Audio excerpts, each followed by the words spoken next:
എല്ലാവർക്കും സുധർമാസ് physics class റൂമിലേക്ക് സ്വാഗതം. CBSE 12th ഫിസിക്സിൻ്റെ ടേം 1 എക്സാമിൻ്റെ ബോർഡ് സാമ്പിൾ പേപ്പർ CBSE ബോർഡിൻ്റെ ലേറ്റസ്റ്റ് പാറ്റേൺ ഉള്ള സാമ്പിൾ ക്വസ്റ്റ്യൻ പേപ്പർ ഡിസ്കഷനാണ് നമ്മൾ ചെയ്തുകൊണ്ടിരിക്കുന്നത്. അപ്പം കഴിഞ്ഞ ക്ലാസ്സിൽ നമ്മുടെ ക്വസ്റ്റ്യൻ പേപ്പറിൻ്റെ സെക്ഷൻ A മുഴുവൻ ക്വസ്റ്റ്യൻസും ഡീറ്റെയിൽ ആയിട്ട് ഡിസ്കസ് ചെയ്തിരുന്നു. നിങ്ങൾ കണ്ടിട്ടില്ലെങ്കിൽ ഞാൻ അതിൻ്റെ ലിങ്ക് ഡിസ്ക്രിപ്ഷൻ ബോക്സിൽ കൊടുക്കാം, അത് കാണുക. അപ്പം ആദ്യത്തെ പാർട്ടിൽ അറൗണ്ട് 25 ക്വസ്റ്റ്യൻസ് ആണെന്ന് ചെയ്തത്. അപ്പോൾ ഇന്നത്തെ ക്വസ്റ്റ്യൻ എന്ന് പറഞ്ഞാൽ 26th ക്വസ്റ്റ്യൻ തൊട്ടിട്ട് കണ്ടിന്യൂ ചെയ്യും. അപ്പം സെക്ഷൻ B എന്ന് പറഞ്ഞാൽ it consist of 24 multiple choice questions with overall choice to attempt any 20 questions. ഞാൻ ആദ്യത്തെ ക്ലാസ്സിൽ പറഞ്ഞതുപോലെ തന്നെ നമ്മൾ എല്ലാം അറിയാമെന്ന് പറഞ്ഞ് എല്ലാം എഴുതിയിട്ട് കാര്യമില്ല. ആദ്യത്തെ 20 എണ്ണം മാത്രമേ അവർ ചെക്ക് ചെയ്യുള്ളൂ എന്ന് കൃത്യമായിട്ട് പറഞ്ഞിട്ടുണ്ട്. ഇത് ബോർഡ് പേപ്പറിൻ്റെ അതേ കോപ്പിയാണ് ഞാനിവിടെ എടുത്തിരിക്കുന്നത്.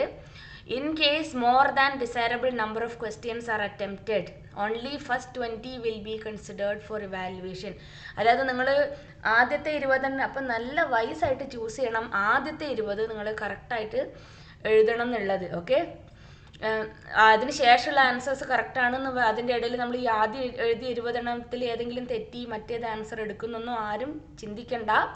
ഡിസിഷൻ മേക്കിംഗ് എന്നുള്ളത് ഈ ഏജിൽ ഒരു വലിയൊരു ഫാക്ടറാണ്. നിങ്ങൾ 12th എത്തി. അപ്പം ഈ ഫസ്റ്റ് നമ്മൾ കറക്റ്റ് നമുക്ക് അറിയുന്ന ബെസ്റ്റ് 20 ഏതാണെന്ന് വെച്ചാൽ അത് തന്നെ എഴുതിയിരിക്കണം. അതിന് ശേഷം എഴുതിയതുകൊണ്ട് ഒരു കാര്യമില്ല. 20 ക്വസ്റ്റ്യൻസ് നിങ്ങൾ അറ്റംപ്റ്റ് ചെയ്തിട്ടുണ്ടെങ്കിൽ അതിനപ്പുറത്തേക്ക് നിങ്ങൾക്ക് മാർക്ക് തരില്ല അവർ. ഓക്കെ, അപ്പം സെക്ഷൻ ബിയിലെ ഫസ്റ്റ് ക്വസ്റ്റ്യൻ എന്ന് പറയുന്നത് ക്വസ്റ്റ്യൻ പേപ്പറിൻ്റെ കണ്ടിന്യൂഷനിൽ ക്വസ്റ്റ്യൻ 26.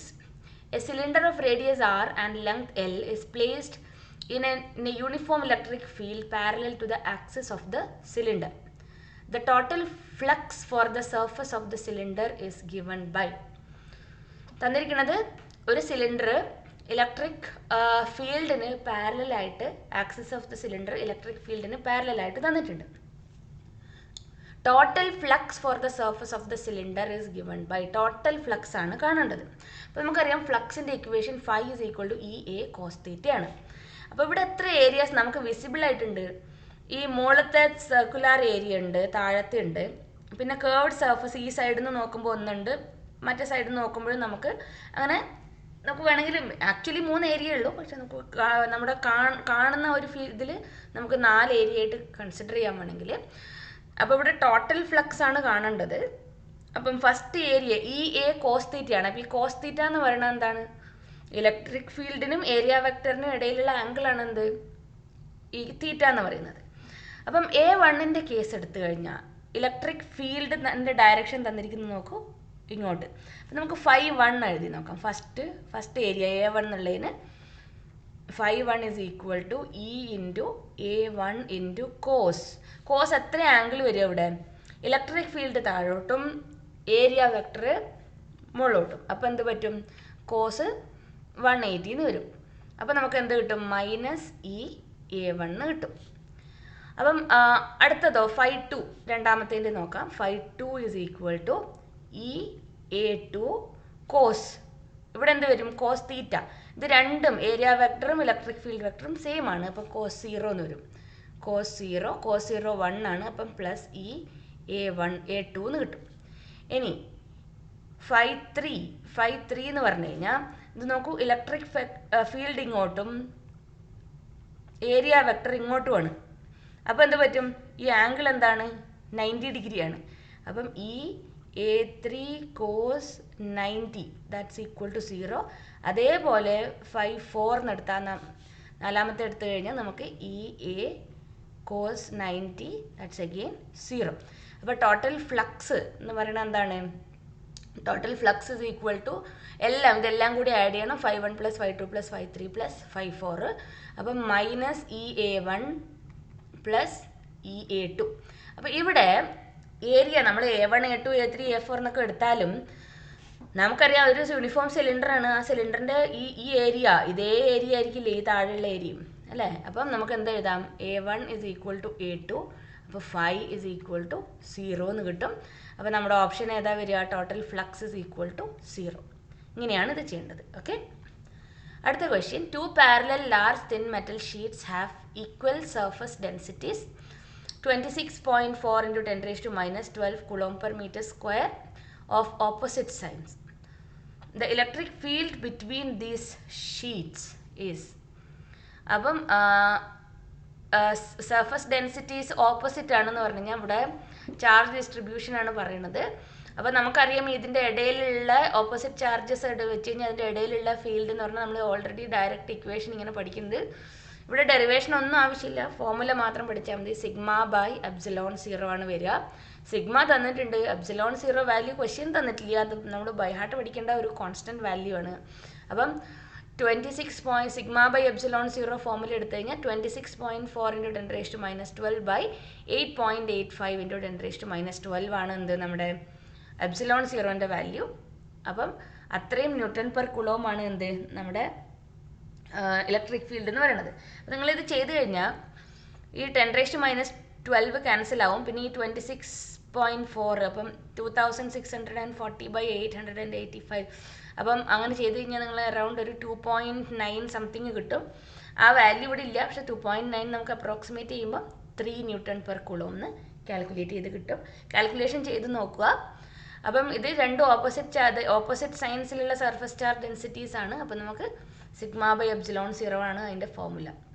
ശരിക്കും നമ്മുടെ സാധാ എക്സാം ആണെങ്കിൽ അതിന് ഡെറിവേഷൻ ആയിട്ട് തന്നെ ക്വസ്റ്റ്യൻസ് ചോദിക്കും. അതിൽ 28 consider an uncharged conducting sphere. A positive point charge is placed outside the sphere. The net charge on the sphere is then. ഇവിടെ ഓർമ്മിക്കേണ്ട ഒരു കാര്യം, ക്വസ്റ്റ്യൻ എന്താണ്? Net charge on the sphere. Net charge ആണ്, total charge ആണ് ചോദിച്ചിരിക്കുന്നത്. അപ്പം ഇവിടെ എന്താ പറഞ്ഞിരിക്കുന്നത്? ഒരു അൺചാർജ് കണ്ടക്ടിങ് സ്ഫിയറിൻ്റെ അവിടെ വേറൊരു അതിൻ്റെ അടുത്ത് എന്താണ് ഒരു പോസിറ്റീവ് ചാർജ് കൊണ്ടുവച്ചു. സാധാരണഗതിയിൽ അൺചാർജ്ഡ് സ്ഫിയറിൻ്റെ അടുത്ത് വേറൊരു ചാർജ് കൊണ്ടുവച്ചാൽ എന്താ പറ്റും? ഇലക്ട്രോസ്റ്റാറ്റിക് ഇൻഡക്ഷൻ നടക്കും. അപ്പോൾ ഈ ചാർജുകളൊക്കെ കൂടിയിട്ട് ഓപ്പോസിറ്റ് ചാർജ് വന്ന് ആ സർഫസിലേക്ക് അങ്ങ് വന്ന് ഡിസ്ട്രിബ്യൂട്ട് ആവാൻ തുടങ്ങും. അപ്പോൾ ഇവിടെ +Q ആയത് കാരണം -Q ആണ് ഈ സർഫസിലേക്ക് വരുന്നത്. അതിനാണ് ഈ കൺഫ്യൂസിങ് ക്വസ്റ്റ്യൻ തന്നിരിക്കുന്നതും. അപ്പം ഇത് ചാർജ് ഡിസ്ട്രിബ്യൂഷൻ ആവണമെന്നേ ഉള്ളൂ. ഇവിടെ ഈ ചാർജ് ഇവിടുന്ന് പുറത്തേക്ക് പോകുന്നില്ല. അപ്പോൾ എന്താണ്? ഡിസ്ട്രിബ്യൂഷൻ ഓഫ് ചാർജ് ചേഞ്ച് ആവും, പക്ഷേ ടോട്ടൽ ചാർജ് നെറ്റ് ചാർജ് എന്ന് പറഞ്ഞു കഴിഞ്ഞാൽ എന്താണ്? 0 തന്നെയാണ്. അപ്പം നെറ്റ് ചാർജ് അൺചാർജ് കണ്ടക്ടിങ് സ്ഫിയറിന് തന്നിട്ടുണ്ട്. അപ്പോൾ അവിടെ നെറ്റ് ചാർജ് എന്താണ്? ടോട്ടൽ ചാർജ് അവിടെ 0 തന്നെയാണ്. ആ ചാർജ് അവിടുന്ന് പുറത്തേക്ക് ഇതിൽ ഏതെങ്കിലും ഒരു പോസിറ്റീവോ ഒരു നെഗറ്റീവോ ചാർജ് പുറത്തേക്ക് ചാടുകയാണെങ്കിൽ മാത്രമല്ലേ അവിടെ ആ അൺചാർജ്ഡ് സ്ഫിയറിന് ചാർജ്ഡ് ആവാൻ പറ്റുള്ളൂ. ഇവിടെ അതിനകത്ത് തന്നെ ജസ്റ്റ് ഇരിക്കേണ്ടത് നമ്മുടെ എന്താ പറയുക, നമ്മളെല്ലാവരും ക്ലാസ് റൂമിൽ ഇരിക്കുന്ന സമയത്ത് ക്ലാസ് റൂമിൽ നിന്ന് ഒരാൾ പുറത്തേക്ക് പോയാലല്ലേ ഇവിടെ എണ്ണം കുറയുള്ളൂ. ഒരാൾ പുറത്തേക്ക് പോകുന്നില്ല, ക്ലാസ് റൂമിൻ്റെ ഉള്ളിൽ തന്നെ നിങ്ങൾ അങ്ങോട്ടും ഇങ്ങോട്ടും മൂവ് ചെയ്തുകൊണ്ടിരിക്കുകയാണ്. അതേപോലെ ഒരു സിറ്റുവേഷനാണ് ഇവിടെ സംഭവിക്കുന്നത്. ഓക്കെ, അപ്പം പുറത്തേക്ക് പോയി കഴിഞ്ഞാൽ കൗണ്ടിൽ വ്യത്യാസം ഉണ്ടാകും, പക്ഷേ അവിടെ പുറത്തേക്ക് പോകുന്നില്ല, അതിൻ്റെ ഉള്ളിൽ തന്നെയാണ് ഇരിക്കുന്നത് എല്ലാ ചാർജുകളും. മനസ്സിലായി എന്ന് വിചാരിക്കുന്നു. ഈ ക്ലാസ് കുറച്ച് ലോങ് ആയിരിക്കും. എത്രയും ക്വസ്റ്റ്യൻസ് ഉണ്ട്, അറൗണ്ട് 24 ക്വസ്റ്റ്യൻസ് ഡിസ്കസ് ചെയ്യാനുണ്ട് സെക്ഷൻ ബിയിൽ. അപ്പോൾ ക്ഷമിച്ചിരുന്ന് കാണുക. Okay, question 29. 3 charges 2q, -q and -q lie at vertices of a triangle. The value of E and V at centroid of triangle will be. Value of electric ഫീൽഡും എന്താ പറയുക, electric ഫീൽഡും പൊട്ടൻഷ്യലും സെൻട്രോയിഡിൽ എത്ര വരും? സെൻട്രോയിഡ് എന്ന് പറഞ്ഞാൽ എന്താ? ഈ മീറ്റിംഗ് പോയിന്റ് അല്ലേ ട്രയാങ്കിളിൻ്റെ. അപ്പം വാല്യൂ ഓഫ് ഇലക്ട്രിക് ഫീൽഡും പൊട്ടൻഷ്യലും എത്രയാണെന്നാണ് ചോദിച്ചിരിക്കുന്നത്. വാല്യൂ കാണിക്കാനല്ല, കാൽക്കുലേറ്റ് ചെയ്യാനല്ല പറഞ്ഞിരിക്കുന്നത്. അപ്പോൾ നമുക്ക് ഈ -q ഇവിടെ സെയിം ഡിസ്റ്റൻസ് ആണ് ഇവിടെ കാണിച്ചിരിക്കുന്നത് സെൻട്രോയിഡിലേക്ക്, അല്ലേ? r എന്നുള്ള ഡിസ്റ്റൻസ് ആണ് കാണിച്ചിരിക്കുന്നത്. അതേപോലെ ഇലക്ട്രിക് ഫീൽഡിൻ്റെ ഒരു റിസൾട്ടൻറ്റ് വാല്യൂ E1 ഫസ്റ്റ് ചാർജിൻ്റെ റിസൾട്ടൻറ്റും ഇവിടെ കാണിച്ചിട്ടുണ്ട്.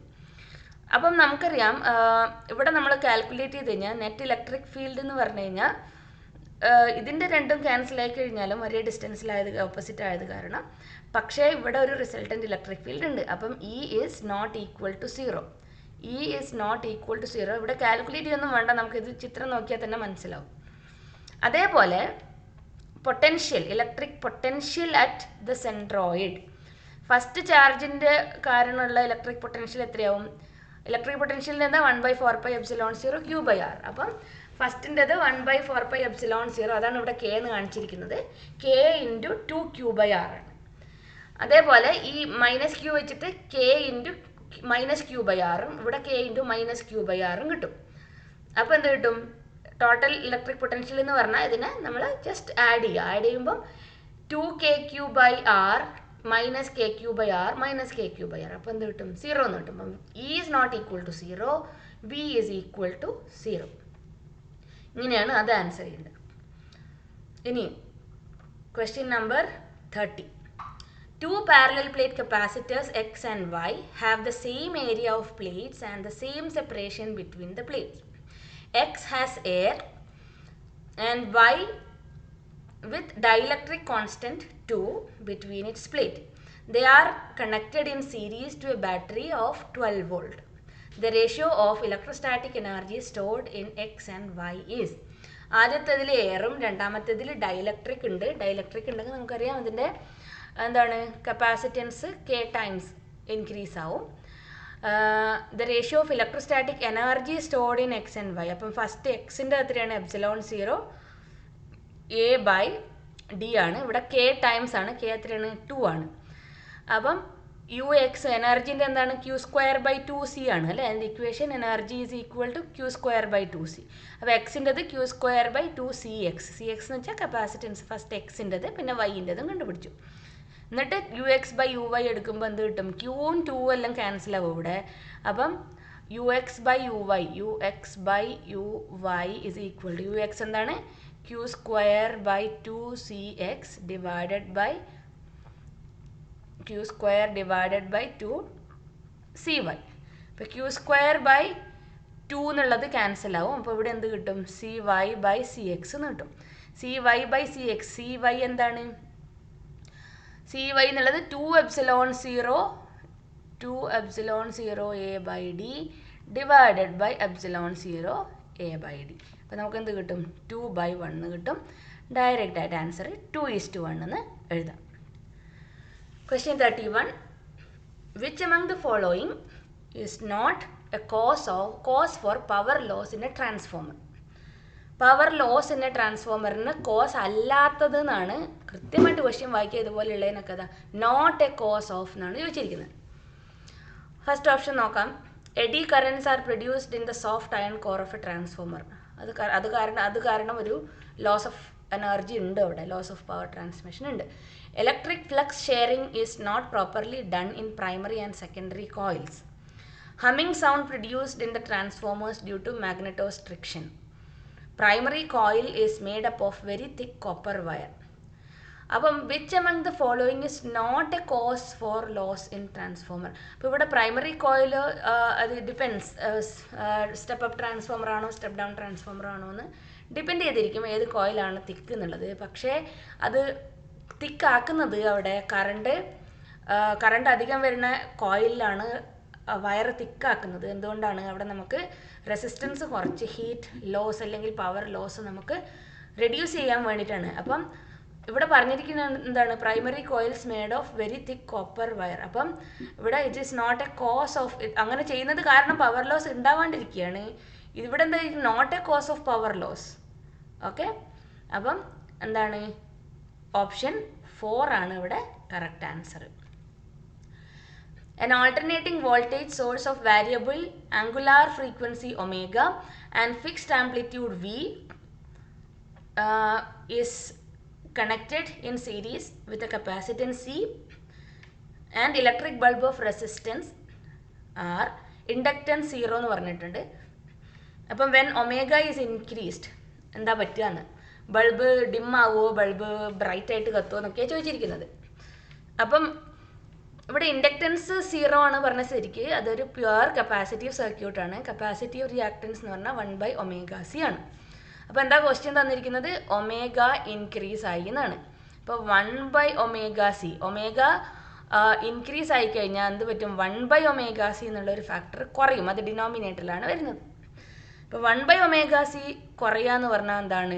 കപ്പാസിറ്റീവ് റിയാക്ടൻസ് നമുക്ക് നമ്മുടെ എന്താണ് റെസിസ്റ്ററിന് ഇക്വലൻ്റ് ആയിട്ട് കപ്പാസിറ്ററിലുള്ളത് അല്ലേ? കപ്പാസിറ്റീവ് റിയാക്ടൻസ് കുറയും. റിയാക്ടൻസ് കുറയുക എന്ന് പറഞ്ഞാൽ നമുക്ക് ജസ്റ്റ് റെസിസ്റ്റൻസ് കുറയുമ്പോൾ എന്ത് പറ്റും? കറണ്ട് കൂടും അല്ലേ? റെസിസ്റ്റൻസും കറണ്ടും ഇൻവേഴ്സ്ലി പ്രൊപ്പോർഷണലാണ്. അപ്പോൾ കപ്പാസിറ്റീവ് റിയാക്ടൻസ് കുറഞ്ഞു കഴിഞ്ഞാൽ കറണ്ട് വിൽ ഇൻക്രീസ്. അപ്പം കറണ്ട് ഇൻക്രീസ് ചെയ്ത് കഴിഞ്ഞാൽ എന്ത് പറ്റും? ബ്രൈറ്റ്നെസ് ഇൻക്രീസ് ആവും. അപ്പോൾ ഇതിലെന്താ? The bulb glows brighter. ഇങ്ങനെയാണ് അതിൻ്റെ ആൻസർ വരുന്നത്. ഓക്കെ, അടുത്ത ഡയഗ്രം നോക്കുക. A solid spherical conductor has a charge plus Q and radius R. It is surrounded by solid spherical shells with a charge minus q, inner radius 2r and outer radius 3r. Which of the following statements is true? അപ്പോൾ എന്താ പറഞ്ഞിരിക്കുന്നത്? Solid spherical conductor has a charge plus Q. It is surrounded by a solid spherical shell with charge minus Q. നമുക്കറിയാം shell എന്ന് പറഞ്ഞു കഴിഞ്ഞാൽ ഇവിടെ എന്താണ്? സർഫസിലാണ് എന്ത് ചാർജ് ഡിസ്ട്രിബ്യൂഷൻ ഉണ്ടാവുക. അപ്പം ആദ്യത്തേതിൻ്റെ ചാർജ് എത്രയാണ്? Plus Q. അപ്പോൾ ഇവിടെയൊക്കെ plus Q amount of charge distribute ആയിട്ടുണ്ട്. അപ്പം മറ്റേതെന്ന് വരുമ്പം മറ്റേ ചാർജ്, മറ്റേ ഷെല്ലിൻ്റെ ചാർജ് മൈനസ് ക്യൂ ആണ്. അത് എവിടെ വരും? അത് ഈ ഇന്നർ സർഫസിലാണ് ഡിസ്ട്രിബ്യൂട്ട് ആവുന്നത്. സെയിം എമൗണ്ട് ആണ്. എന്താ ചോദിച്ചിരിക്കുന്നത്? Which of the following statements is true? ഏതാണ് കറക്റ്റ് എന്നുള്ളത്. The electric potential has A maximum magnitude at C and the electric field has A maximum magnitude at A. ഇവിടെയാണ് A തന്നിരിക്കുന്നത്, അത് ഉള്ളിലാണ്, അപ്പോൾ അവിടെ അല്ല. Electric potential has A maximum magnitude at D. D എന്ന് പറഞ്ഞാൽ അങ്ങ് പുറത്താണ്, അവിടെ നമുക്ക് മാക്സിമം പറയാൻ പറ്റില്ല. ഇവിടെ എല്ലാം എന്താണ്? ഇലക്ട്രിക് ഫീൽഡ് മുഴുവൻ ഈ ഗ്യാപ്പിനകത്തായിരിക്കും ഉണ്ടാവുക. ഓക്കെ, ബിക്കോസ് ചാർജൊക്കെ എവിടെയാണുള്ളത്? അതിൻ്റെ ആ ഗ്യാപ്പിനടുത്താണ് എന്ത് ചാർജ് ഡിസ്ട്രിബ്യൂഷനൊക്കെ ഉള്ളത്. അപ്പോൾ ഇതിൽ വരുന്നത് നാലാമത്തെ ഓപ്ഷനാണ് correct. Okay, which of the following is true എന്നാണ്. അപ്പം both electric potential and electric field achieve A maximum magnitude at B ആണ് ഈ ഫിഗർ പ്രകാരം നമുക്ക് പറയാൻ പറ്റുന്ന ആൻസർ. അപ്പോൾ നിങ്ങൾ എവിടെയാണ് ചാർജ് ഡിസ്ട്രിബ്യൂഷൻ എന്നൊക്കെ നോക്കി ഏകദേശം നോക്കിയിട്ട് മനസ്സിലാക്കുക, അങ്ങനെ ഒരു ഡയഗ്രാം ബേസ്ഡ് ക്വസ്റ്റ്യൻ വരികയാണെങ്കിൽ. A battery is connected to a conductor of non uniform cross section area. The quantities or quantity which remains constant is. A battery is connected to a conductor of non-uniform cross section. Non-uniform cross sectional area ആണ്. അപ്പം ഏതൊക്കെ ഇക്വേഷനിലാണ് നമുക്ക് area വരണമെന്നുള്ളത് നോക്കിക്കഴിഞ്ഞാൽ നമുക്ക് മനസ്സിലാവും. അതിൻ്റെ distribution depend ചെയ്യുന്നത് നോക്കിയാൽ നമുക്കിവിടെ ക്ലിയർ ആയിട്ട് പറയാനാവും ഏതാണ് കോൺസ്റ്റൻ്റ് ആയി നിൽക്കുകയെന്ന്. ഇലക്ട്രിക് ഫീൽഡ് വേരി ചെയ്യും, ഡ്രിഫ്റ്റ് സ്പീഡും ഇലക്ട്രിക് ഫീൽഡും വാരി ചെയ്യും. Electric field and current. അപ്പം ഇലക്ട്രിക് ഫീൽഡ് വാരി ചെയ്യും, പക്ഷേ രണ്ട് ഓപ്ഷൻ തന്നുകൊണ്ട് അവിടെ പറ്റില്ല. ഇവിടെ ആൻസർ എന്താണ്? കറണ്ട് ഓൺലി ആണ്. അടുത്ത ന്യൂമറിക്കലാണ്. 3 resistors having R1, R2, R3. ഇത് നമ്മുടെ 10th ക്ലാസ് ലെവലിലൊരു ക്വസ്റ്റ്യനേ ഉള്ളൂ. Are connected in series to a battery. Suppose R1 carries a current of 2 ampere, R2 has a resistance of 3 ohm and R3 dissipates 6 watts power. Then the voltage across R3 is.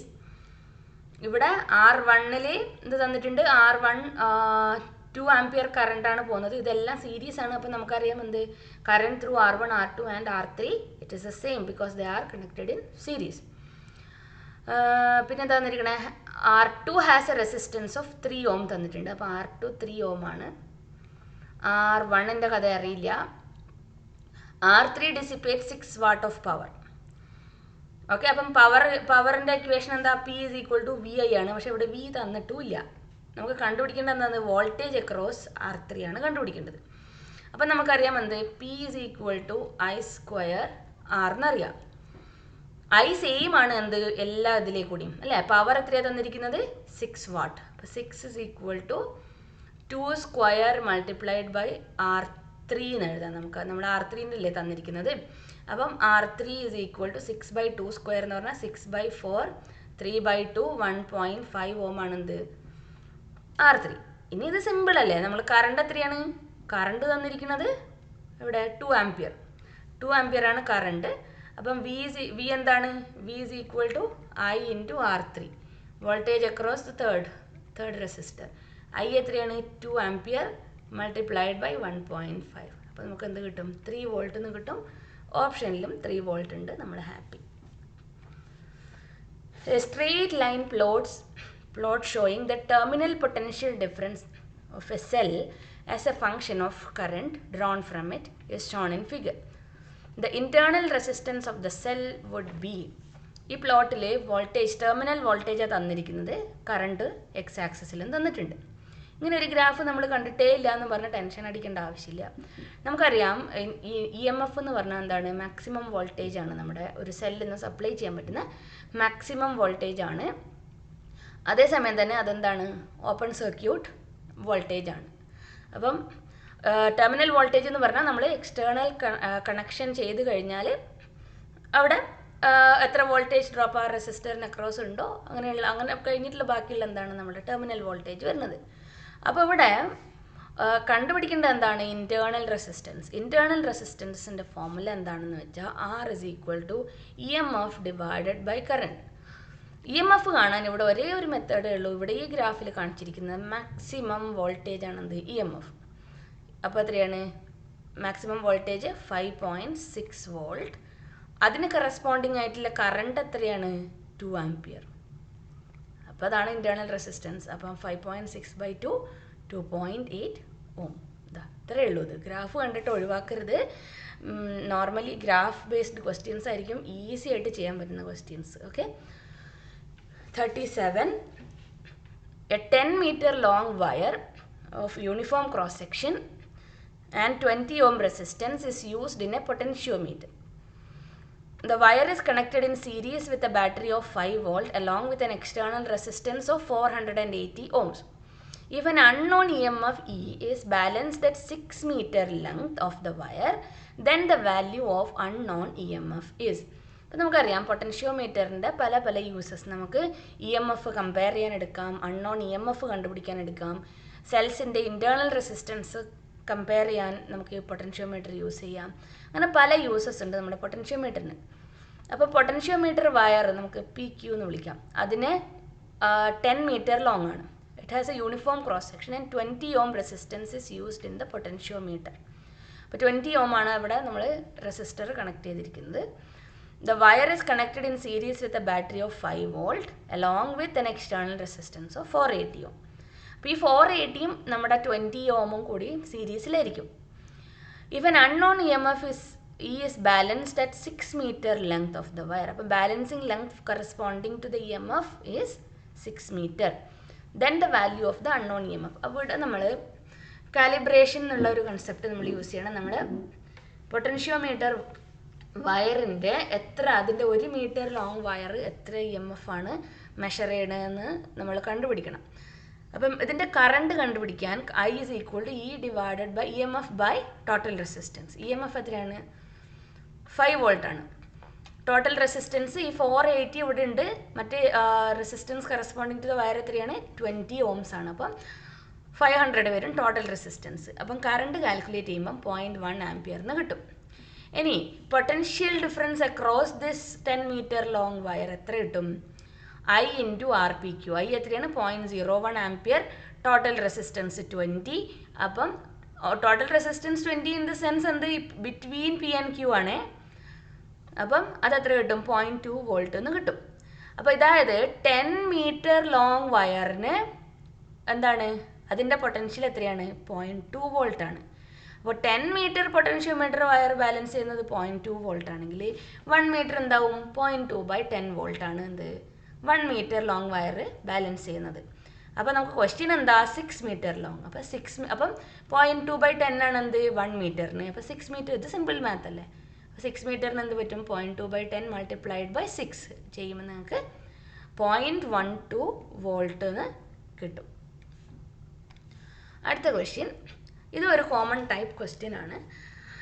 The current sensitivity of a galvanometer increases by 20%. If its resistance also increases by 25%, the voltage sensitivity will. ഇതേ type question നമുക്ക് പവറിൻ്റെ കേസിലും കിട്ടും. Okay, current sensitivity of the galvanometer increases by 20%. അപ്പോൾ new current sensitivity എത്രയാണ്, IG plus 20/100, 20% ആണ്. അപ്പോൾ 20/100 of IG. അപ്പോൾ എത്ര കിട്ടും, 120/100 ഓഫ് IG കിട്ടും. 1.2 times IG ആവും എന്ത്, ന്യൂ കറണ്ട് സെൻസിറ്റിവിറ്റി. ഇനി its resistance also increased by 25%. അപ്പോൾ ന്യൂ റെസിസ്റ്റൻസ് എന്നുള്ളത് R plus 25% ഓഫ് R, അതായത് 25/100 ഓഫ് R. അപ്പോൾ എന്ത് കിട്ടും, 125/100 times R കിട്ടും. അപ്പോൾ ന്യൂ റെസിസ്റ്റൻസ് 1.25 R കിട്ടി.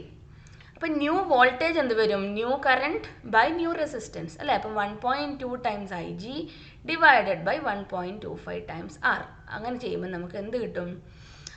25/25 120 ബൈ, അപ്പോൾ അതായത് 120/125 കിട്ടും. അപ്പം അത്രയും ടൈംസ് ആദ്യത്തെ വോൾട്ടേജ് സെൻസിറ്റിവിറ്റി കിട്ടും. ഓക്കെ, അപ്പം ഇത് ചെയ്യുമ്പോൾ വരുന്നത് 24/25 ടൈംസ് VG എന്ന് കിട്ടും. ഇനി ചോദിച്ചിരിക്കുന്നത് എന്താണ്? The voltage sensitivity will, options നോക്കി അറിയാം, ഇൻക്രീസ് ആണോ ഡിക്രീസ് ആണോ അങ്ങനെയൊക്കെ ചോദിക്കാം. അപ്പോൾ ഏത് ക്വസ്റ്റ്യൻ ആയാലും, ഇതിപ്പം വോൾട്ടേജ് സെൻസിറ്റിവിറ്റിയാണ്, ഇതേ സമയം നമുക്ക് പവറിൻ്റെ ക്വസ്റ്റ്യൻ ആണെങ്കിൽ അങ്ങനെ പല ടൈപ്പിലുള്ള ക്വസ്റ്റ്യൻസ് ഇതുപോലെ ചേഞ്ച് എത്രയാണെന്ന് ചോദിക്കും. അങ്ങനെ ചോദിക്കുമ്പോൾ നമ്മൾ ചെയ്യേണ്ടത് final minus initial divided by initial. ഇപ്പോൾ ഇവിടെ എന്താ? Voltage sensitivity, final voltage sensitivity minus initial voltage sensitivity divided by initial voltage sensitivity multiplied by 100, അത് പെർസെൻറ്റേജ് കിട്ടാൻ വേണ്ടിയിട്ട്. ഇപ്പോൾ 24/25 VG minus VG by VG into 100 അങ്ങനെ കിട്ടുമ്പോഴേക്ക് നിങ്ങൾക്ക് എന്ത് കിട്ടും? ഇവിടെ ആൻസർ എന്താ കിട്ടുക വെച്ചാൽ മൈനസ്, ഓക്കെ, മൈനസ് 1/25 ഇൻറ്റു 100 കിട്ടും. അപ്പോൾ നമുക്ക് -4% എന്ന് കിട്ടും. അപ്പോൾ -4% എന്നുള്ളത് കാരണം എന്താണ്? Decreases by 4%. ഓക്കെ, ഫോർമുല ഇട്ട് ചെയ്താൽ മതി, മെത്തേഡ് ജസ്റ്റ് എക്സ്പ്ലെയിൻ ചെയ്തു. Question 39. 3 identically long parallel straight current carrying wires A, B and C are kept at equal distance from each other as shown in the figure. The wire C experiences a net force F. C, okay? The net force on wire C when the current in the wire A is reversed will be. അപ്പം ഈ 3 current ഉണ്ട്, 3ൽ നമ്മൾ direction നോക്കണം. ആദ്യത്തേൽ 2I ആണ്, മറ്റേതിൽ I, മറ്റേതിൽ I, അപ്പോൾ എല്ലാം ഒരേ ഡയറക്ഷനിലാണ് പോണത്. അപ്പം ക്വസ്റ്റ്യൻ നമ്മൾ ചോദിക്കുന്നത് force on the wire C ആണ്. അപ്പം നമുക്കറിയാം ഫോഴ്സിൻ്റെ ഇക്വേഷൻ എന്താ? μ0/4π I1 I2. അപ്പം ഞാൻ ജസ്റ്റ് ഫോഴ്സിൻ്റെ ഇക്വേഷൻ അതാ, μ0 divided by 4π, μ0/4π I1 I2 divided by R ആണ് നമ്മുടെ ഇക്വേഷൻ ഫോഴ്സിൻ്റെ. അപ്പം ഫോഴ്സ് പെർ യൂണിറ്റ് ലെങ്ത് ആ സിയിലുള്ള രണ്ട് ഈ എൻ്റെയും ബിൻ്റെയും കാരണം സിയിലുണ്ടാവുന്ന ഫോഴ്സ് നമ്മൾ കാൽക്കുലേറ്റ് ചെയ്യാം. അപ്പോൾ F1 is the force per unit length between A and C ആണെങ്കിൽ μ0/4π I1 എന്ന് പറഞ്ഞാൽ 2I, I2 എന്ന് പറഞ്ഞാൽ എന്താണ്? I. അത് തമ്മിലുള്ള ഡിസ്റ്റൻസ് എത്രയാണ്? R + R, അപ്പോൾ 2R വന്നു. ഇനി അപ്പോൾ എന്ത് പറ്റി? ഇത് 2 ക്യാൻസലായി, അപ്പോൾ I²/R എന്ന് വരും. F2 എന്താണ്? Between B and C calculate ചെയ്ത് കഴിഞ്ഞാൽ അവിടെ നമുക്ക് μ0/4π I²/R എന്ന് കിട്ടും. ഇനി ടോട്ടൽ ഫോഴ്സ്, അപ്പോൾ രണ്ടും എന്താണ്? ഒരേ ഡയറക്ഷനിലാണ് കറണ്ട് വരുന്നത്, അപ്പോൾ നമുക്കതിനെ ആഡ് ചെയ്യാം. അപ്പോൾ μ0/4π I²/R ഇൻറ്റു 1 + 1, അപ്പോൾ നമുക്ക് എന്ത് കിട്ടും? 2μ0/4π I²/R ആണ്. ആ ക്വസ്റ്റ്യനിൽ തന്നിരിക്കുന്നതാണ് എന്ത്? എഫ് ആണ് ആ ഫോഴ്സ് എന്ന് തന്നിട്ടുണ്ട്. ഇനി ക്വസ്റ്റ്യൻ ഇതെന്താണ്? Net force experienced by this wire C. ഇനി ഈ ക്വസ്റ്റ്യൻ എന്താണെന്ന് വെച്ചാൽ when the current in the wire A is reversed, ഇവിടെ ഉള്ളത് റിവേഴ്സ് ചെയ്ത് കഴിഞ്ഞാൽ എന്ത് പറ്റും എന്നുള്ളത്. അപ്പം മാഗ്നിറ്റ്യൂഡൊക്കെ സെയിം ആയിരിക്കും, ഡയറക്ഷൻ മാത്രം റിവേഴ്സ് ചെയ്യുമ്പം ഈ ഫോഴ്സിൻ്റെ ഡയറക്ഷൻ ഇങ്ങോട്ടും മറ്റേ ഫോഴ്സ് ഇങ്ങോട്ടും പോവും. അപ്പോൾ എന്ത് പറ്റും? രണ്ടും കൂടിയും ക്യാൻസലായിട്ട് നെറ്റ് ഫോഴ്സ് എന്നുള്ളത് 0 വരും. അപ്പോൾ നിങ്ങളിങ്ങനെ വലിയ ക്വസ്റ്റ്യനൊക്കെ കാണുമ്പോൾ എല്ലാത്തിലും 0 ആൻസർ വരുന്നുണ്ട്, ഇനി അങ്ങോട്ട് 0 എഴുതിയേക്കാന്ന് വെച്ച് എഴുതരുത്, എല്ലാത്തിലും ചിലപ്പം 0 ആയിക്കോണമെന്നില്ല. ഓക്കെ, ഇതേ ക്വസ്റ്റ്യൻ എന്ത്? ബിയിലാണ് കറണ്ട് റിവേഴ്സ് ചെയ്യുന്നതെങ്കിൽ ഇവിടെ ഒരു നെറ്റ് ഫോഴ്സ് അവിടെ ഉണ്ടാവും, 0 ആയിരിക്കില്ല. അപ്പോൾ ഓക്കെ, എ കാരണമുള്ള ഫോഴ്സ് അവിടെ ഉണ്ടാവും. ഇവിടെ രണ്ടും തമ്മിൽ ഒരേ ഈ തന്ന വാല്യൂസ് വെച്ചിട്ടാണ് ഇപ്പോൾ നമുക്ക് 0 എന്ന് കിട്ടുന്നത്. Question 40. In a hydrogen atom, the electrons move in an orbit of radius 0.5 angstrom, making 10 revolutions per second. The magnetic moment associated with the orbital motion of the electron will be. അപ്പോൾ നമുക്കറിയാം എന്ത്? Magnetic moment എന്ന് പറഞ്ഞാൽ I × A ആണ്. അപ്പം അതിൻ്റെ direct equation e times nu into pi r square എന്താണ് നമ്മുടെ ഏരിയ ആണ്. അപ്പം e nu pi r square ആണ്. ഇ എന്താണ് ചാർജ് ഓഫ് ഇലക്ട്രോൺ, അത് നമുക്കറിയാം, നമുക്ക് വാല്യൂ തരേണ്ട ആവശ്യമൊന്നുമില്ല. ന്യൂ എത്ര വരും, ഒമേഗ എന്ന് പറഞ്ഞത് 10 റെവല്യൂഷൻസ് പെർ സെക്കൻഡ് ആണ്. അപ്പോൾ 10 ടൈംസ് 2π റേഡിയൻസ് പെർ സെക്കൻഡ് ആണെന്ന് ആംഗുലാർ വെലോസിറ്റി വരുന്നത്. ഫ്രീക്വൻസി എന്നുള്ളത് എന്താണ് അപ്പം കിട്ടുക നമുക്ക്, ഒമേഗ. അപ്പോൾ നമുക്ക് ഒമേഗ 10 × 2π ആണെങ്കിൽ നമുക്ക് ഫ്രീക്വൻസി 10 ഹേർട്സ് എന്ന് കിട്ടും. ഓക്കെ, അപ്പം ω/2π ആണല്ലോ എന്ത് ഫ്രീക്വൻസി വരുന്നത്. അപ്പം ന്യൂ എന്നുള്ളത് 10 ഹേർട്സ് കിട്ടി. അപ്പോൾ ഈ ഇക്വേഷൻ പഠിച്ചു വെക്കുക. ഓക്കെ, ഇക്വേഷനിൽ ഡയറക്റ്റായി സബ്സ്റ്റിറ്റ്യൂട്ട് ചെയ്യുമ്പോൾ നമുക്ക് 1.256 × 10⁻⁻38 ആംപിയർ മീറ്റർ സ്ക്വയർ എന്ന് കിട്ടും. ആ വാല്യൂ ഇവിടെ ഉണ്ടോ നോക്കുക. എവിടെയുള്ളത് 1.256, ദാ ഓപ്ഷൻ 2 ആണ് ഇവിടെ ആൻസർ. ഇത് ഡയറക്റ്റ് സബ്സ്റ്റിറ്റ്യൂഷൻ ക്വസ്റ്റ്യൻ ആണ്. അത് പറയുന്ന ഫോമുലയൊക്കെ ഒരു ബുക്കിൽ എഴുതി വെക്കണം, എന്ന് ഇടയ്ക്കിടയ്ക്ക് റിവൈസ് ചെയ്യാം. എന്ന് വെച്ചാൽ ഡെറിവേഷൻ്റെ പുറകെ ഒന്നും പിന്നെ പോകേണ്ട ആവശ്യമില്ല. നിങ്ങളൊക്കെ ലക്കിയാണ് ശരിക്കും പറഞ്ഞാൽ. നമ്മളൊക്കെ പഠിക്കുന്ന സമയത്ത് ഡെറിവേഷൻ എഴുതിയിട്ട് തന്നെ ചിലപ്പം പകുതിക്കുന്നൊക്കെ സ്റ്റക്കാവും. ഈ വർഷം നിങ്ങൾക്ക് അങ്ങനെ ഒരു അഡ്വാൻറ്റേജ് കിട്ടി എന്നുള്ളത് മാക്സിമം യൂട്ടിലൈസ് ചെയ്യാം. Question 41. An air-cooled solenoid with length 30 cm, area of cross-section 25 cm square and number of turns 800 carries a current of 2.5 ampere. The current is suddenly switched off in brief time of 10⁻³ second, ignoring the variation in magnetic field near the ends of the solenoid. The average back EMF induced across the ends of the open switch in the circuit would be. ഇവിടെ തന്നിരിക്കുന്നത് air cored solenoid, length of the solenoid തന്നിട്ടുണ്ട്, area of cross section തന്നിട്ടുണ്ട്. നമുക്ക് എന്താ calculate ചെയ്യേണ്ടത്, ignoring. Okay, average back E M F E എന്ന് പറഞ്ഞാൽ എന്താണ്, d∅/dt ആണ്. അതായത് ∅2 - ∅1 / t ആണ്. അപ്പോൾ നമുക്ക് ഓരോന്നും കണ്ടുപിടിക്കണം. അവിടെ ഇനീഷ്യൽ ഫ്ലക്സ് എത്രയാണ്, ഇനീഷ്യൽ ഫ്ലക്സിൻ്റെ ഇക്വേഷൻ എന്താണ്, ഫ്ലക്സിൻ്റെ ഇക്വേഷൻ എന്താണ്, NBA ആണ്. ബി എന്ന് പറഞ്ഞാൽ μ0NI/L. n എന്ന് പറഞ്ഞാൽ ഇവിടെ പറഞ്ഞിരിക്കുന്നത് സ്മോൾ n യൂസ് ചെയ്ത് കഴിഞ്ഞാൽ number of turns per unit length ആണ്. അപ്പം ബിക്ക് സബ്സ്റ്റിറ്റ്യൂട്ട് ചെയ്തു, എ എഴുതി. അപ്പോൾ n × μ0n/L × I × A. അപ്പോൾ എന്ത് കിട്ടും, μ0n²IA/L എന്ന് കിട്ടും. അതാണ് എന്ത് ഫ്ലക്സിൻ്റെ ഇക്വേഷൻ. അപ്പം ഇതെന്താണ്, ∅1 ആണ്. ∅1 = μ0n²IA/L. ഇതാ പറയണത്. ഇത് ജസ്റ്റ് നിങ്ങൾക്ക് മനസ്സിലാവാൻ ഇവിടെ ഇക്വേഷൻ തന്നേ ഉള്ളൂ. ശരിക്കും നമ്മൾ ഈ ഇക്വേഷനൊക്കെ അറിഞ്ഞിരിക്കണം. ഡയറക്റ്റ് ചെയ്യാൻ പഠിച്ചു കഴിഞ്ഞാൽ ഏറ്റവും ഈസി ആയിട്ട് ചെയ്യാൻ പറ്റും ഇങ്ങനെ ഡയറക്റ്റ് സബ്സ്റ്റിറ്റ്യൂഷൻ ക്വസ്റ്റ്യൻസ് വന്നു കഴിഞ്ഞാൽ. അപ്പോൾ μ0ൻ്റെ വാല്യൂ എന്താണ്, 4π × 10⁻⁷. നമ്പർ ഓഫ് ടേൺസ് 800, 30 സെൻറ്റിമീറ്റർ ആണ് ലെങ്ത്ത്. കൺവേർട്ട് ചെയ്യാൻ മറക്കരുത്. കൺവേർട്ട് ചെയ്യാണ്ടിരുന്നു കഴിഞ്ഞാൽ ഇവിടെ വന്ന ആൻസർ ഒന്നും കിട്ടില്ല നമുക്ക്. 30 സെൻറ്റിമീറ്റർ 0.3 മീറ്റർ. n², I എത്രയാണ്, 2.5 ആംപിയർ. Area 25 centimetre square. അപ്പം ഏരിയ 25 × 10⁻⁴ മീറ്റർ സ്ക്വയർ. അതും കൺവേർട്ട് ചെയ്യണം. ഇതും ഈ 30 സെൻറ്റിമീറ്ററിനെയും കൺവേർട്ട് ചെയ്യണം. ഇത്രയും കൺവേർട്ട് ചെയ്ത് കഴിഞ്ഞാൽ നമുക്ക് കിട്ടുന്ന വാല്യൂ എത്രയാണ്, 16.74 × 10⁻³ വെബർ കിട്ടും. പക്ഷെ അത് അവിടെ ആയില്ല. അതും കണ്ട് ചാടി പിടിച്ച് ഇവിടെ ആൻസർ എഴുതരുത്. ഇവിടെ 10⁻³ ഒന്നും ഇല്ല നമ്മുടെ ഓപ്ഷനിൽ. അപ്പോൾ ക്വസ്റ്റ്യൻ എന്താണ്, ബാക്ക് EMF ആണ് കാൽക്കുലേറ്റ് ചെയ്യേണ്ടത്, d∅/dt. ആ ടൈം ഡ്യൂറേഷൻ എത്രയാണ്, 10⁻³ സെക്കൻഡ്സിലേക്ക് അതിനെ സ്വിച്ച് ഓഫ് ചെയ്തിട്ടുണ്ട്. അപ്പം ഫൈനൽ ഫ്ലക്സ് എന്ന് പറഞ്ഞാൽ എന്ത് പറ്റും, 0. അപ്പം ഫൈനൽ ഫ്ലക്സ് 0, ∅2 0. അപ്പം ഇ എന്ന് പറഞ്ഞാൽ d∅/dt എന്ന് വെച്ചാൽ ∅2 - ∅1 / t എത്രയാണ്, നമ്മുടെ 10⁻⁻3. അപ്പം ഇവിടെ മാഗ്നിറ്റ്യൂഡ് മാത്രം എടുത്തിരിക്കുന്നത്. അപ്പം നമുക്ക് 16 ഈ വാല്യൂ ഡിവൈഡഡ് ബൈ 10⁻³ വരും. 10⁻³ ക്യാൻസൽ ആവും. നിങ്ങൾക്ക് ഓപ്ഷൻ 4 എന്ന് ആൻസർ കിട്ടും. Okay, question 42. A sinusoidal voltage of peak value 283 volt and frequency 50 Hz is applied to a series LCR circuit with R 3 ohm, L 25.48 millihenry and C 796 microfarad.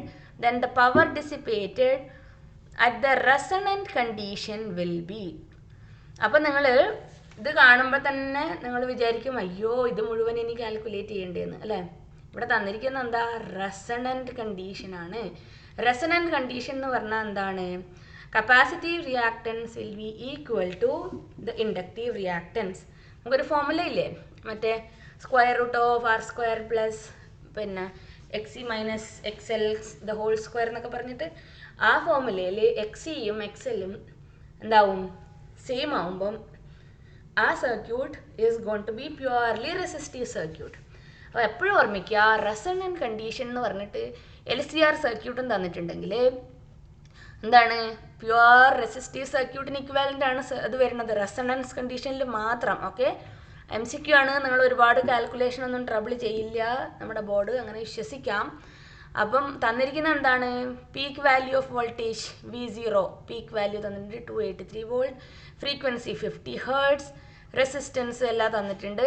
നമുക്ക് എന്താ കാണിക്കേണ്ടത്, the power dissipated. Power എന്ന് പറഞ്ഞാൽ I²R ആണ്.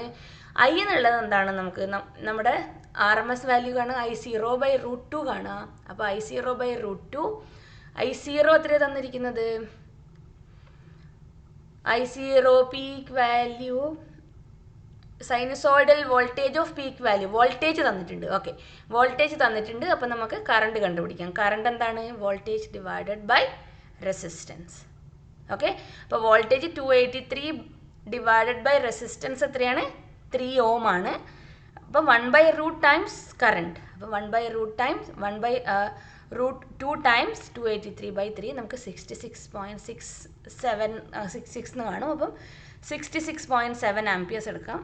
P എന്ന് പറഞ്ഞാൽ I²R ആണ്. അപ്പോൾ 66.7 സ്ക്വയർ മൾട്ടിപ്ലൈഡ് ബൈ 3, അപ്പം വലിയൊരു നമ്പർ കിട്ടും. അപ്പം എന്താണ്, 13.35 കിലോ വാട്ട് എന്നാണ് നമ്മുടെ ഫൈനൽ ആൻസർ വരുന്നത്.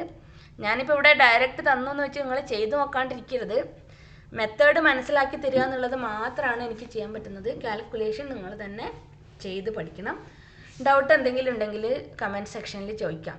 Okay, a circular loop of radius 0.3 centimetre lies parallel to much bigger circular loop ആയിരിക്കും ഉദ്ദേശിക്കുന്നത്. Loop of radius 20 centimetre.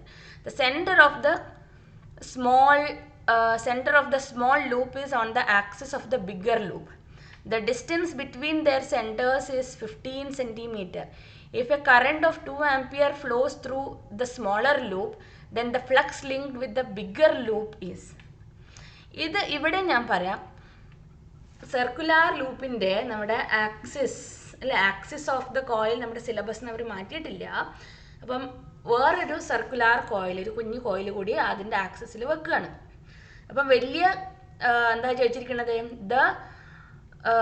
Then the flux link with the bigger ലൂപ്പാണ് ചോദിച്ചിരിക്കുന്നത്. അപ്പം ഫ്ലക്സ് എന്നുള്ളത് M മൾട്ടിപ്ലൈഡ് ബൈ I1. ഇവിടെ first flux link with the smaller loop 5 bigger ലൂപ്പിൻ്റെത് 5 എടുത്തിരിക്കുന്നുണ്ട്.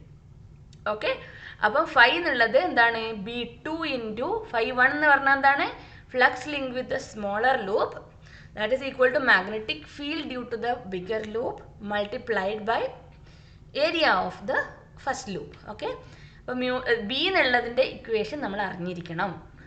അപ്പോൾ magnetic field at A distance from the axis of A circular coil എന്താണ്, μ0/4π 2π r2 square I2 by r2 square plus x square the whole raised to 3/2 into pi r1 square. ആ ഏരിയൻ്റെയാണ് pi r1 square കിട്ടുന്നത്.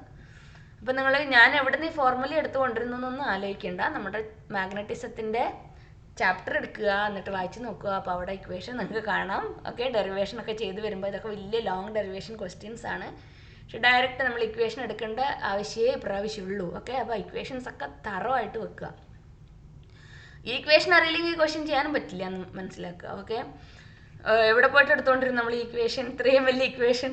അപ്പോൾ പഠിച്ചിട്ട് തന്നെ വരിക. ഓക്കെ, അപ്പോൾ magnetic moment M is equal to 5/I2, 5/1 divided by I2. അപ്പോൾ 5/1 നമ്മളിവിടെ കാൽക്കുലേറ്റ് ചെയ്തു. I2 നമുക്ക് ഇവിടെ കിട്ടി, ആ കറണ്ട് നമ്മുടെ ക്വസ്റ്റ്യനിൽ തന്നിട്ടുണ്ട്. ഓക്കെ, φ2 എന്താണ്? m × I1. ഫസ്റ്റ് നമ്മൾ മൊമെൻറ്റ് കണ്ടുപിടിച്ചു. ആ moment divided moment multiplied by I1 എന്നാണ് എന്ത് തരിക? ഫ്ലക്സ് തരിക.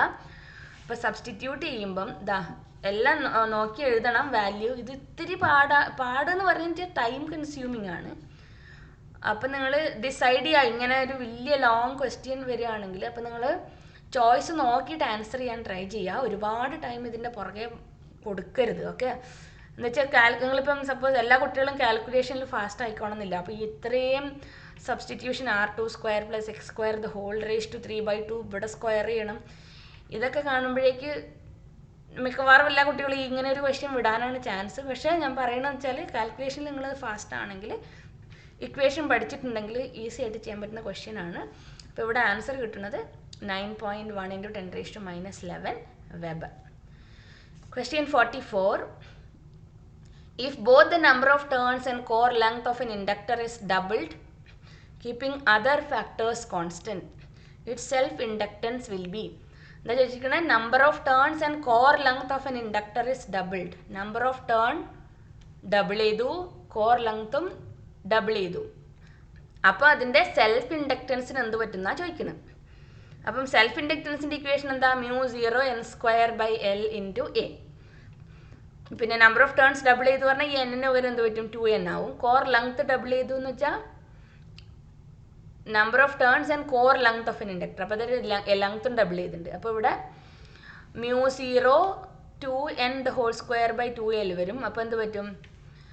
ഇപ്പോൾ 4 times μ0 n² / L × A divided by 2 വരും അല്ലേ? അപ്പോൾ നമുക്ക് എന്ത് കിട്ടും? 2 times μ0 n² / L multiplied by A കിട്ടും. അപ്പോൾ μ0 n² / L A എന്ന് പറഞ്ഞാൽ എന്താണ്? ആദ്യത്തെ സെൽഫ് ഇൻഡക്റ്റൻസ് ആണ്. അപ്പോൾ 2 times L എന്ന് കിട്ടും. അപ്പോൾ ഇവിടെ എന്താണ്? ഡബിൾഡ് എന്നുള്ളതാണ് ഇതിൻ്റെ ആൻസർ. Question 45. തീരെ പഠിക്കണ്ട, ഒരുപാട് 49 ക്വസ്റ്റ്യൻ വരെ ഉണ്ട്. അടുത്തത് റീസണിങ് ആൻഡ് അസേർഷൻ ആണ്. ഇവിടെ നമ്മൾ ശരിക്കും ശ്രദ്ധിക്കണം കേട്ടോ. ഇവിടുന്ന് മാർക്ക് എങ്ങനെയാണ് പോകുന്നത് നമുക്ക് മനസ്സിലാവില്ല ഈ റീസണിങ് അസേർഷന്.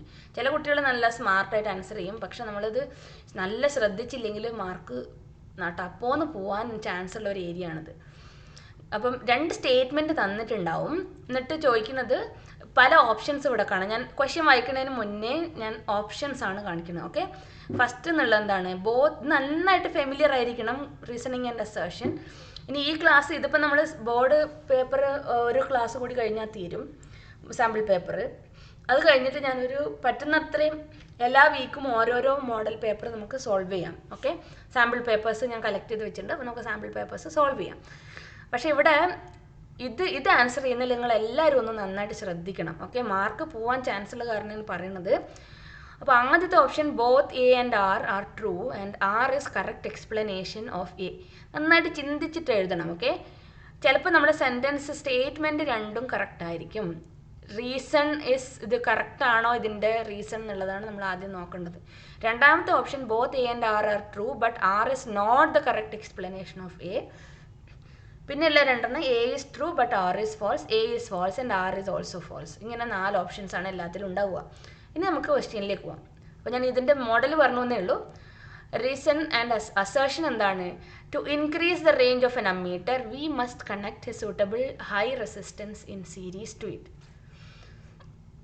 ആലോചിച്ച് നോക്കൂ നിങ്ങൾ. സാധാരണയിൽ നിങ്ങളിപ്പം മൂവിങ് കോയിൽ ഗാൽവനോമീറ്ററോ കറണ്ട് സെൻസിറ്റിവിറ്റിയോ ഒരു സംഭവം പഠിച്ചിട്ടില്ല. പക്ഷേ ജസ്റ്റ് ആലോചിച്ച് നോക്കൂ. Increase the range of an ammeter.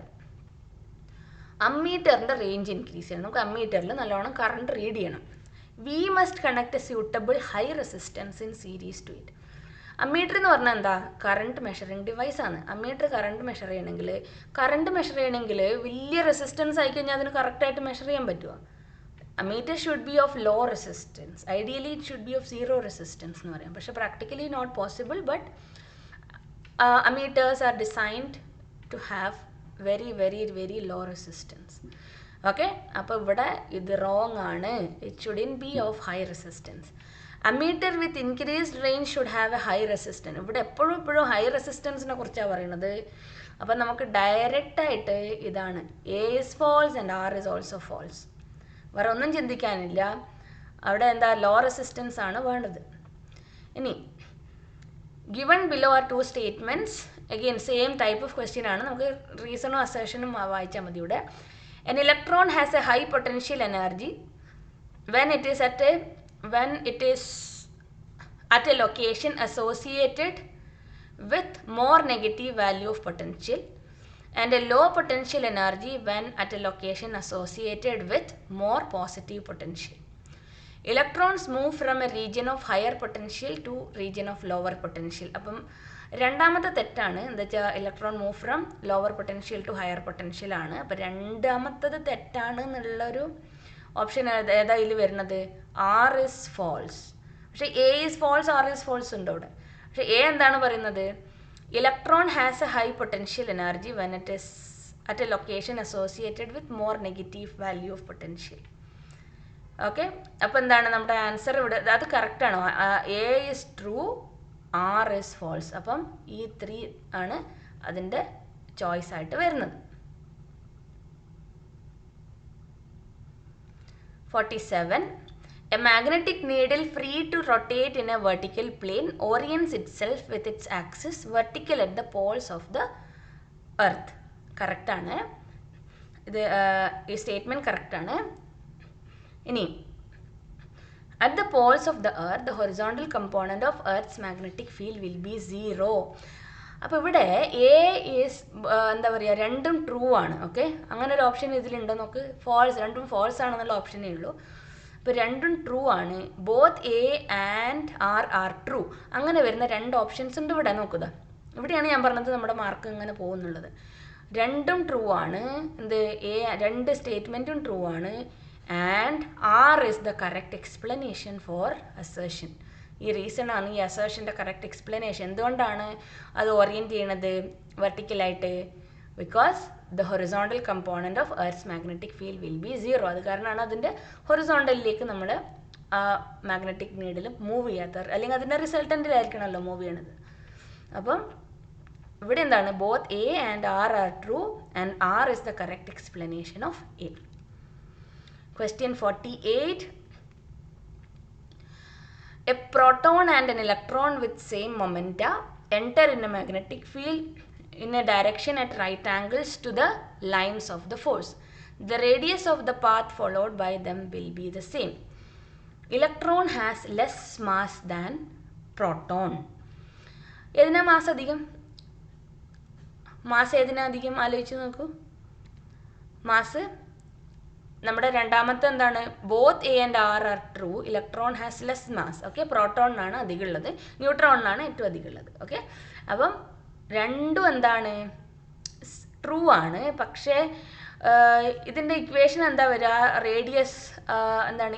ഇത് നമ്മൾ R is equal to mv/bq. പക്ഷേ ഇതൊന്നും ഇല്ല എന്നൊക്കെയാണ് സിലബസിൽ പറഞ്ഞിരിക്കുന്നത്. പക്ഷേ ചെറിയ ചെറിയ ക്വസ്റ്റ്യൻസ് ഒക്കെ ചോദിക്കേണ്ടി വരും ഔട്ട് ഓഫ് സിലബസ് ഒത്തിരിയൊക്കെ. അപ്പോൾ mv/bq ആണ്. അപ്പം momentum, linear momentum by B into Q. Charge same ആണ് അല്ലേ? അപ്പം പ്രോട്ടോണിനും ഇലക്ട്രോണിനും എല്ലാം സെയിം ആണ്, സൈൻ മാത്രമേ ഡിഫറെൻ്റ് ഉള്ളൂ. അപ്പോൾ മാഗ്നിറ്റ്യൂഡ് എടുത്തു കഴിഞ്ഞാൽ റേഡിയസ് സെയിം ആയിരിക്കും. അപ്പോൾ 2 സ്റ്റേറ്റ്മെൻറ്റും കറക്റ്റാണ്. പക്ഷേ അതിൻ്റെ ആദ്യത്തതിൻ്റെ അസേഷൻ്റെ കറക്റ്റ് എക്സ്പ്ലനേഷൻ അല്ല എന്ത് ഇത്. അപ്പോൾ ഇതിൻ്റെ ആൻസർ എന്ന് പറയുന്നത് 2 ആണ്. Both A and B are true, but R is not the correct explanation of A. ഇന്നത്തെ ക്ലാസ്സിലേക്കുള്ള last question, section B complete ആയിട്ട് കവർ ചെയ്യാണ് നമ്മളിപ്പോൾ. On increasing the current sensitivity of a galvanometer by increasing the number of turns may not necessarily increase its voltage sensitivity. The resistance of the coil of galvanometer increases on increasing the number of turns. On increasing the current sensitivity of a galvanometer, അപ്പം എന്താണ്? by increasing the number of turns. അപ്പം number of turns increase ചെയ്ത് കഴിഞ്ഞാൽ അവിടെ എന്ത് പറ്റും? അവിടെയുള്ള കോയിലിൻ്റെ resistance കൂടി ഇൻക്രീസ് ആവും. അപ്പം എന്ത് പറ്റും അവിടെ? കറണ്ട് സെൻസിറ്റിവിറ്റി വോൾട്ടേജ് സെൻസിറ്റിവിറ്റി എങ്ങനെയാണ്? VG മൾട്ടിപ്ലൈഡ് ബൈ R ആണ് എന്ത്? Current sensitivity of the galvanometer. അപ്പോൾ എന്ത് പറ്റും? വോൾട്ടേജ് സെൻസിറ്റിവിറ്റി ഇൻക്രീസ് ചെയ്യും, IG/R ആണ് വരിക. ഓക്കെ, അപ്പം IG ഇൻക്രീസ് ചെയ്യും, R ഇൻക്രീസ് ചെയ്യും. അപ്പം ആ വോൾട്ടേജ് സെൻസിറ്റിവിറ്റി എന്താ പറയുക അതിന് ഡിപ്പെൻഡ് ചെയ്തിരിക്കും. അപ്പം it may or may not increase or decrease എന്നാണ് അതിൻ്റെ ഓപ്ഷൻ വരുന്നത്. പിന്നെന്താണ്, the resistance of the coil of the galvanometer increases on increasing the number of turns. അപ്പോൾ അതും ട്രൂ ആണ്. ഫസ്റ്റ് സ്റ്റേറ്റ്മെൻറ്റ് ട്രൂ ആണ്. Both A and R are true and R is the correct explanation of A. On increasing the current sensitivity of a galvanometer by increasing the number of turns may not necessarily increase its voltage sensitivity. Okay, അപ്പോൾ അത് may not necessarily increase എന്നാണ് പറഞ്ഞിരിക്കുന്നത്. ആ സ്റ്റേറ്റ്മെൻറ്റിലാണ് നമുക്കത് true ആയിട്ട് വരുന്നത്. അപ്പോൾ അത് ഇൻക്രീസ് ഓർ ഡിക്രീസ് ആവാം. അപ്പോൾ ഓൾവേസ് എന്താണ് ഇൻക്രീസ് ആവണമെന്നില്ല. അത് കാരണമാണ് ആ സ്റ്റേറ്റ്മെൻറ്റ് ട്രൂ ആയിട്ട് വരുന്നത്. ഓക്കെ, അപ്പോൾ ഞാൻ പറഞ്ഞ പോലെ ഈ ബാക്കിയുള്ള ന്യൂമറിക്കലൊക്കെ നമുക്ക് ഫോർമുല പഠിച്ചു കഴിഞ്ഞാൽ ചെയ്യാൻ പറ്റും. ഇവിടെ തിയറി കറക്റ്റ് അറിയില്ലെങ്കിൽ ഈ ക്വസ്റ്റ്യനിൽ പെടും. ഒരുപാട് ചോയ്സും ഇല്ല നമുക്ക്. ഓക്കെ, അങ്ങനെ വിട്ടുകളയാനൊന്നും പറ്റില്ല. 20 ക്വസ്റ്റ്യൻ എഴുതണം. ഓക്കെ, ഇന്ന് 24 ക്വസ്റ്റ്യൻ തന്നതിൽ 20 ക്വസ്റ്റ്യൻ എഴുതണം. അപ്പോൾ നമ്മൾ ഇന്ന് 24 ക്വസ്റ്റ്യൻ ഡിസ്കസ് ചെയ്തു. അപ്പോൾ അടുത്ത ക്ലാസ്സിൽ എന്താണ്, സെക്ഷൻ സി ആണ് നമ്മൾ ഡിസ്കസ് ചെയ്യുന്നത്. അപ്പോൾ നിങ്ങൾ ആദ്യമായിട്ടാണ് ഈ ചാനലിൽ വരുന്നതെങ്കിൽ ഒന്ന് സബ്സ്ക്രൈബ് ചെയ്തിട്ട് ബെൽ ഐക്കൺ ക്ലിക്ക് ചെയ്ത് കഴിഞ്ഞാൽ ഞാൻ അടുത്ത ക്ലാസ് ഇമ്മീഡിയറ്റ് ഇടും കേട്ടോ. ഞാൻ എക്സാം അടുത്ത് വരികയല്ലേ, അപ്പം അത്രയും പെട്ടെന്ന് തന്നെ സാമ്പിൾ പേപ്പർ ഈ ആഴ്ച തീർക്കാം. പിന്നെ അടുത്ത ആഴ്ച തൊട്ട് നമുക്ക് പറ്റാവുന്നത്ര ക്വസ്റ്റ്യൻ പേപ്പർ ചെയ്ത് പഠിക്കാം. ഓക്കെ, ടെക്സ്റ്റ് ബുക്ക് നന്നായിട്ട് വായിക്കുക, അതാണ് എനിക്ക് പറയാനുള്ളത്. ടെക്സ്റ്റ് ബുക്ക് നന്നായിട്ട് വായിക്കുക. ഓക്കെ, ഫ്രണ്ട്സായിട്ടൊക്കെ ഒന്ന് ഷെയർ ചെയ്യുക. ഇതിൽ കുറച്ച് ബുദ്ധിമുട്ട് ഉണ്ടാവുന്ന കുട്ടികളൊക്കെ ഉണ്ടാവും. അപ്പം ഫ്രണ്ട്സിൻ്റെ അടുത്തൊക്കെ ഒന്ന് ഷെയർ ചെയ്യുക. വീഡിയോ ഉപകാരപ്പെടും എല്ലാവർക്കും. ഓക്കെ, അപ്പോൾ എന്തെങ്കിലും ഡൗട്ട് ഉണ്ടെങ്കിൽ കമൻറ്റ് സെക്ഷനിൽ ചോദിക്കാം. വേറെ എന്തെങ്കിലും ഡൗട്ട് ഉണ്ടെങ്കിൽ ഞാൻ എൻ്റെ ചാനലിൽ എൻ്റെ മെയിൽ ID ഉണ്ട്. ഈസിയാണ്, sudharmasphysicsclassroom@gmail.com ആണ്. അതിൽ മെയിൽ ചെയ്യുക. എന്തെങ്കിലും സൊല്യൂഷൻ, എന്തെങ്കിലും ഹെൽപ്പൊക്കെ വേണമെങ്കിൽ അതിൽ മെയിൽ ചെയ്തോളൂ കേട്ടോ. ഞാൻ സോൾവ് ചെയ്ത് തരാം. അപ്പം അടുത്ത സെക്ഷൻ സി ആയിട്ട് കാണാം. Thank you, by.